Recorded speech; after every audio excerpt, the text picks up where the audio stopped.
Kena tauta everyone, good morning, and like the other speakers, thanks for the opportunity to talk to the gathering today. It's very impressive, fantastic turnout, and so congratulations to the association for holding events of this size and importance. It's really great to see. Okay, so losing ground at the grassroots level, why is pasture productivity in New Zealand declining? So Peter has given a fantastic foundation for me to build off here. He's described why productivity is important, so I'm not going to talk any further about that, but I'm going to make a bit of a gear change away from large forest plants to small pasture plants and kind of shift the focus to what is happening in our grassland communities. And as you can see from the title, it's alluding to some concerns about pasture productivity gains in our pastoral industries. Now, I also want to add, perhaps build off something that Sue said earlier about the success of our high-value animal protein products in international markets. You mentioned supermarkets in Britain and around the world that stock products from New Zealand pasture production systems, built a tremendous foundation to drive competitiveness for those industries and drive returns for the country through economic returns and exports. There's a lot of focus now on innovation, and that's where a lot of the science funding really now is focused. So how can we innovate further from what we've got? But at the same time, we've got to look after the base that's built that foundation in the beginning, and that is our pasture base. There's no question about it that its ability to provide feed, cheap feed, year-round, low cost has been very significant in building those industries. So we should be concerned about pasture productivity. Why is it declining? Well, the shorter answer is we don't know. So I'll take another cue from Sue and say, that's the end of my talk. Thank you very much. And any questions? But we've got to go a bit further than that. We don't know because while we have several, I should be looking down here, while we have several clear suspects for what might be going on, what we don't have is good, consistent information over long periods of time at the right spatial and temporal scales that we can really track what is happening on farm to pasture productivity. Now, Peter mentioned, I think you called them long-term sustainable trials. Now, we have a couple like that in our industry. We have Ballantrae, where a lot of Alex work's been centred, and we have Winchmore, which have been going for long periods of time. But those have, again, it's been like hiding the costs in the overhead bucket. They've been running along on a smell of an oily rag for a long period of time, and we've been missing a lot of opportunities to dig deeper into what's happening in those long-term trials to understand further what's going on. So we have information, but it's quite fragmented, and I'm going to kind of try and build a bit of a story around that fragmented information, which is becoming more apparent now, and hopefully, first of all, answer this first question: is pasture productivity in New Zealand declining? That's the first thing we have to look at. And so I'm going to quickly take you through some of the fragmented information. Let's start with the sheep and beef sector for a start. We have a number of studies, and Alex has been a prominent driver of a number of these studies that are giving us information on trends in pasture, what I'm calling here herbage accumulation. So you see HA there. I've got a pointer, I better not play with this too much. That's herbage accumulation. It's simply pasture growth in a fancy scientific terminology. So over long time frames at Ballantrae, 82 to 2021, the evidence is suggesting about a 12 to 15% reduction in pasture productivity or pasture production over that period of time. And in each of these studies that I'm going to show, the authors have been able to point to various factors that are involved there. So you'll see climate factors coming through quite strongly in Alex's work, and also aspects of carbon to nitrogen ratios in soil. And Peter touched on the importance of soil mineral nutrient supply for plant growth and what might be happening in the soil horizon with regard to nutrient availability.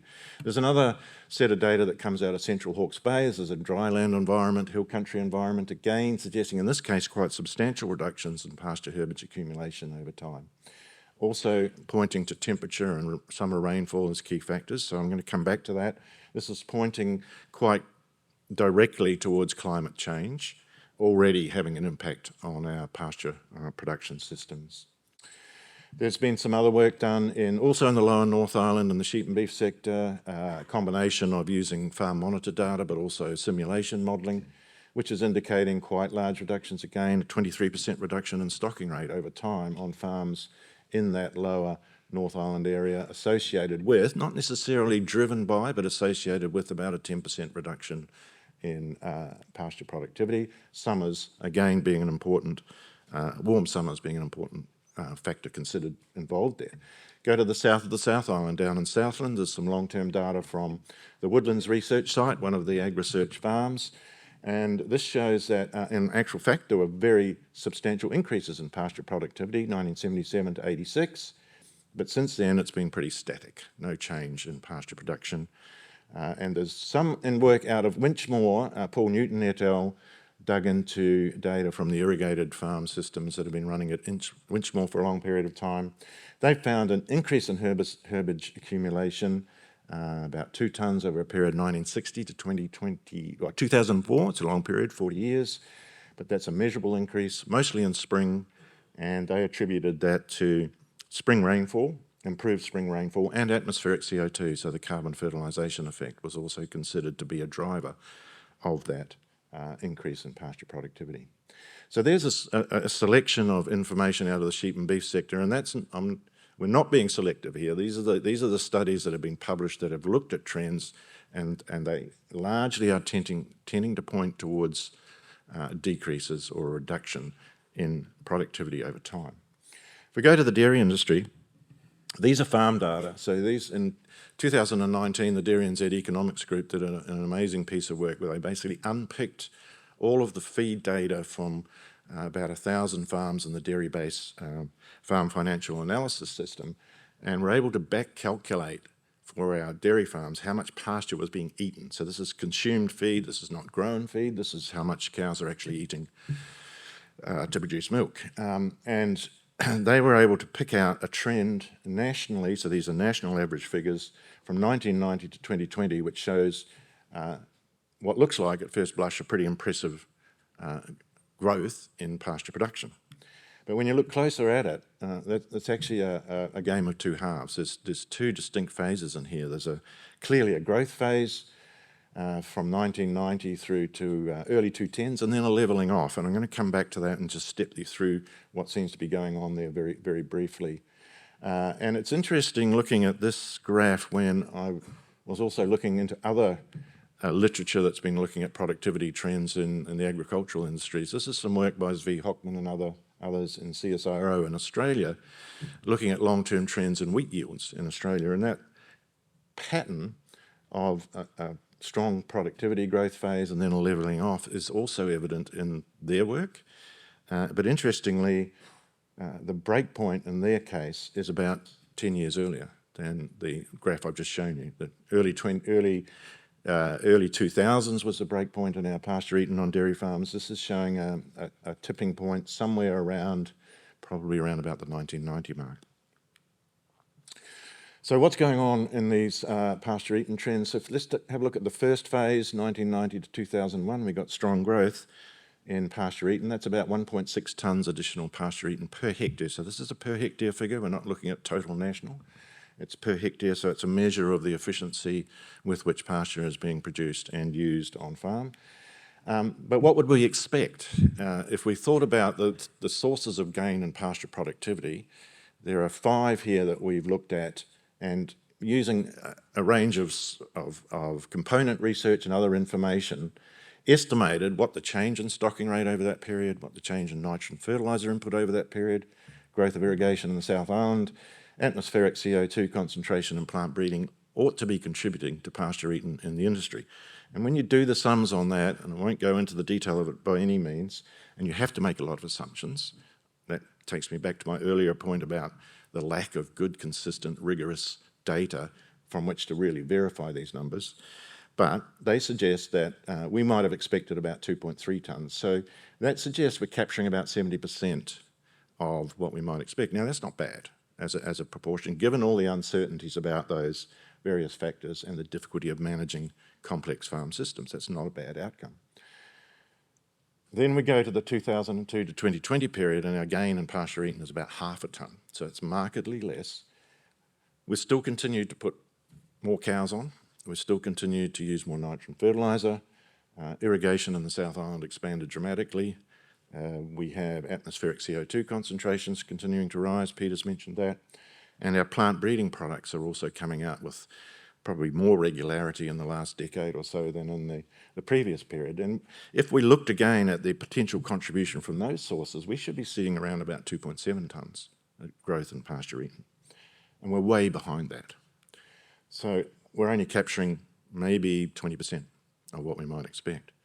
And therefore, if I take those two figures, we have to conclude that gains in pasture productivity have declined. We're still using inputs. We are still growing more feed, but at a much lower rate, so productivity gains are decreasing. A couple colleagues at DairyNZ, Ryan Mills and Mark Neal, took a closer look at the data in the 2005 to 2019 period. They took out the effect of nitrogen fertiliser, so that's useful, it takes one factor out. They looked at different regions, and they were able to, from the dairy-based data, plot the trends for what we would call 50% or median quintile farms that are in about the mid-band of pasture eaten for the national industry, and also for the 90% quintile farms. And that's useful because it pulls out also management skill and maybe variation between farms in soil type and climate and so on, which might be hiding other factors. So we can ask questions, well, is it management skill?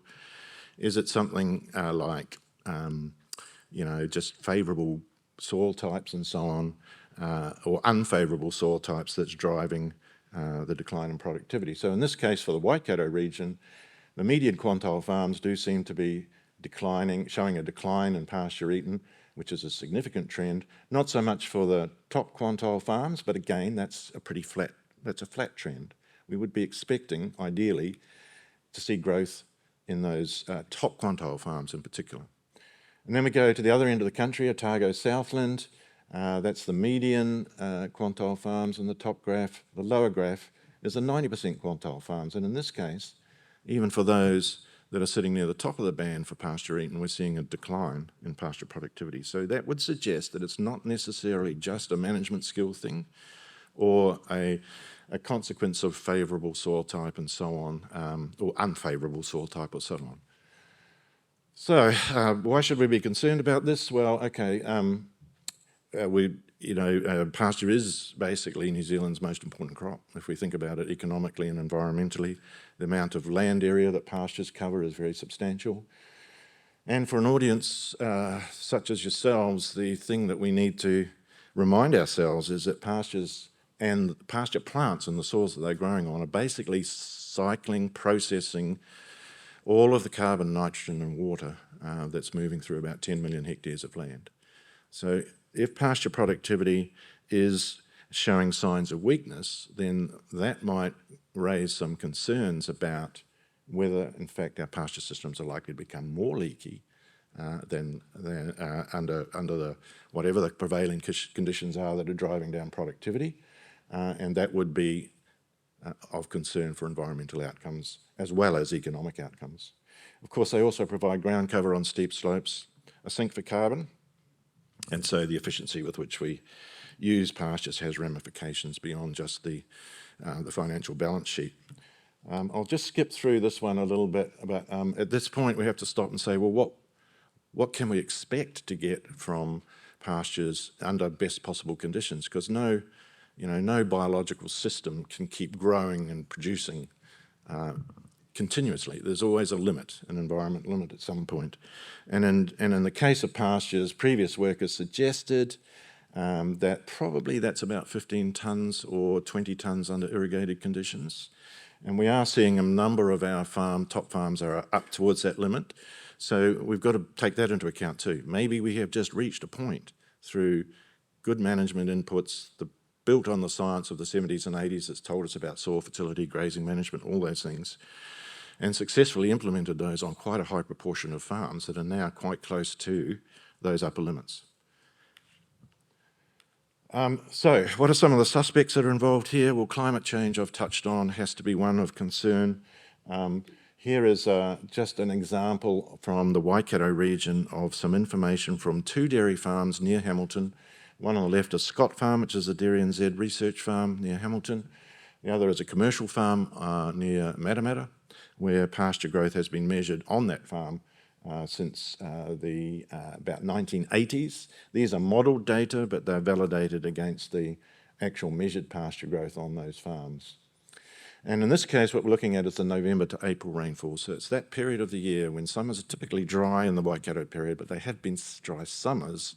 Increasingly, what is being apparent is that the dry conditions are coming into effect in spring and extending further into autumn. So that's your November to April period, and that's the one where, for a dairy farm business, a huge amount depends on how much pasture can be grown into that summer period. And what we see from the actual cly flow data in this case is a trend towards lower total rainfall in that 6-month period, but also a lot more variability. And you can see particularly on the far right-hand box and whisker plot, there's a massive amount of variability in the 210s at that Matamata site and also at the Scott Farm site. And this translates into quite a significant effect on pasture growth over that period, in particular at the Matamata site, not only in quantitative terms or mean terms, but also in the variability. And both of those things are a challenge, mean and variability. Okay, thanks, Willie. Systems change has to be taken into consideration. So one of our things our farmers have done very successfully is introduce supplements into the system. And you can see how that's grown rapidly since around about the 2000 mark. What that does is actually mean that quite a bit of the total milk solids we get per hectare is coming from imported feed. And there's this thing called dietary supplementation in dairy systems whereby dairy cows will swap a kilo of pasture intake for a kilo of supplement in the worst case scenario. It's not generally that bad. It's usually somewhere between about 0.3 and 0.6. So that will be pushing down pasture harvest. It's essentially a wastage factor. Soil physical condition is also a concern, and there are data showing the decline in macro porosity over time in both sheep and beef and dairy systems. So back to Peter's point, soils are really fundamental here. No surprise, that's soil physical properties in this case. Pests, weeds and diseases we know are prevalent and can have large economic impacts. The important point here is that we just don't know how much those have changed over the period concerned and whether we're seeing a significant shift in the ecology of the pests and disease populations that are involved in pasture diseases and invertebrate pest damage. We don't know. Strong suspicions that there is more activity going on there and that's contributing. But it comes back to having better information to clearly understand what's driving what. So finally, some conclusions then. We have had impressive productivity gains over a period in New Zealand. It's been very fortunate. It's set up our industries really well. It's led to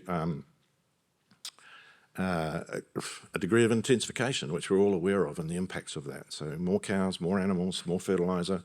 These all have obvious external effects on the environment, and that's that's clearly has to be addressed. And some of the historical tools we've used, like more animals and more nitrogen fertiliser, they're no longer freely available. That's not a pathway forward for the future for the industry. There's a dearth of good information. That should be dearth. I knew that when I don't use the word dearth in any presentations because spell checker doesn't pick it up if you get it wrong. But death by 1,000 cuts, you might say. So this really highlights what we don't know, and the fact that we've got a $35 billion industry here that's got a really poor grip of its main competitive advantage is quite frankly astonishing. I mean, what other $40 billion industry or company would operate without knowing what makes it successful? That's the stark fact. We've really got a huge knowledge gap here. And I think the last point I want to make is productivity. Historically, we have measured in terms of the outputs of economic or animal or grain product outputs per unit input of fertiliser, whatever it is. Surely now we have to shift the composition of the numerator where the outputs include the environmental impacts of the systems that we're operating. It can't just be a pure production and profit equation. Thank you very much.